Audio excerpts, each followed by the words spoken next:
Ito ang lungsod ng Tayabas, isang payapang komunidad ng mga malulusog, may sapat na edukasyon, disiplinado at may pananampalataya sa Diyos, pusod ng pamanang kultura, sentro ng kalakalan at komersyo, pinagmumulan ng daloy ng tubig. Sa panunungkulan ni Mayor Lovely Reynoso Poncioso, ang City Government of Tayabas ay may 607 permanent and co-terminus employees and elective officials na naglilingkod sa publiko, bukod pa sa libu-libong job orders and volunteers. Dahil sa mga institutionalized human resource system sa ilalim ng Prime HRM, napanatili ng pamahalaang lokal ng lungsod ng Tayabas ang episyenteng pamamalakad at pagbibigay ng serbisyo sa lahat ng internal and external clients ng pamahalaan. Naging maalwan para kay Mayor Lovely Reynoso Poncioso ang pagpapatupad ng mga panuntunang sumisigurado sa tama at produktibong paglilingkod ng mga kawani at opisyal ng bayan.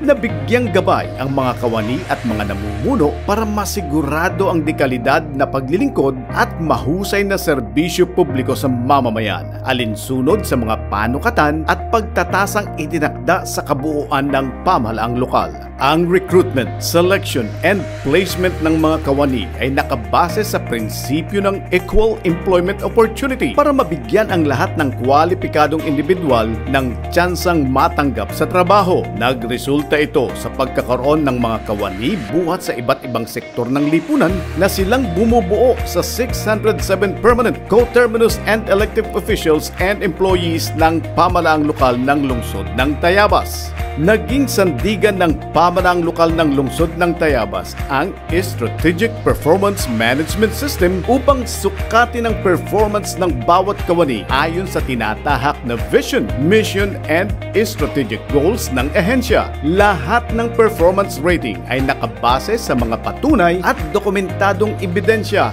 Walang puwang ang palakasan at impluwensya. Pangunahing adhikain ng gobyerno ang magbigay ng mahusay na serbisyo publiko. Kasabay nito ay ang pagsasabuhay ng bawat katagang nakapaloob sa panunumpa ng lingkod bayan na sa tuwin ay sinasambit ng mga kawani ng pamahalaan.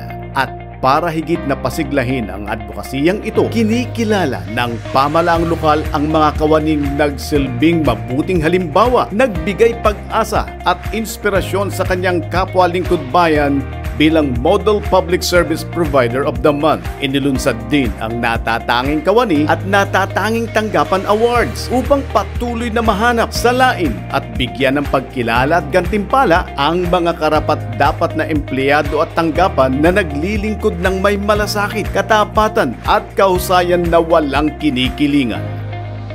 Ang Enhanced Program to Institutionalize Meritocracy and Excellence in Human Resource Management o Prime HRM at ang mga Human Resource Systems on Recruitment, Selection and Placement, Performance Management, and Rewards and Recognition ay mga pangunahing sistema na patuloy na nagpapahusay ng paglilingkod ng mga kawani ng pamahalaang lokal ng lungsod ng Tayabas.